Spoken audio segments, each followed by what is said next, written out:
नमस्ते दोस्तों। आज हम एक ऐसे गर्म टॉपिक पर बात करेंगे जिसने शिक्षा जगत में तहलका मचा दिया है। बात है नीट 2024 घोटाले के आरोपों की। चलिए मिलकर इसकी तह तक जाते हैं। पिछले हफ्ते ही नेशनल टेस्टिंग एजेंसी यानी एनटीए ने 4 जून को एनईईटी यूजी के रिजल्ट्स घोषित किए और उसके बाद से विवादों में घिरी हुई है। विवाद किस बात का?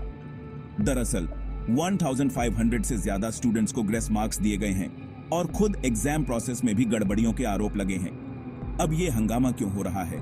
सोचिए, आपने महीनों शायद सालों तक एक ऐसे एग्जाम की तैयारी की है जो आपका भविष्य तय कर सकता है। फिर आपको पता चलता है कि कुछ स्टूडेंट्स को एडमिनिस्ट्रेशन की गलतियों या फिर एग्जाम में समय गंवाने के कारण ग्रेस मार्क्स मिल गए। बिल्कुल अनफेयर लगता है ना? यही वजह है कि स्टूडेंट्स, पेरेंट्स और यहां तक कि पॉलिटिशियंस भी इसे बड़ा घोटाला बता रहे हैं।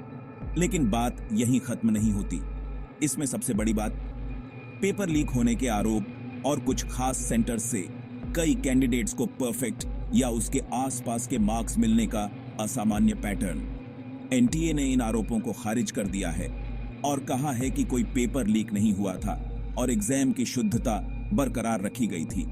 लेकिन शक अभी भी बना हुआ है।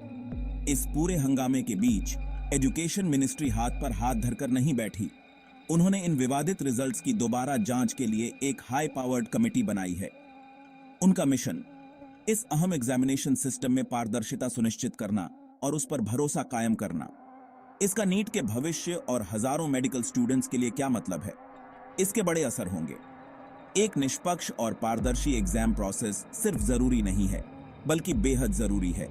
यह सुनिश्चित करने के बारे में है कि हर स्टूडेंट को वो मौका मिले जिसका वो हकदार है, और वो भी सिर्फ अपनी मेहनत और ज्ञान के आधार पर। जैसे ही हम आगे की अपडेट्स और कमेटी की फाइंडिंग्स का इंतजार कर रहे हैं, बड़ा सवाल बना हुआ है, क्या इंसाफ होगा या नीट के भविष्य पर शक के बादल मंडराते रहेंगे?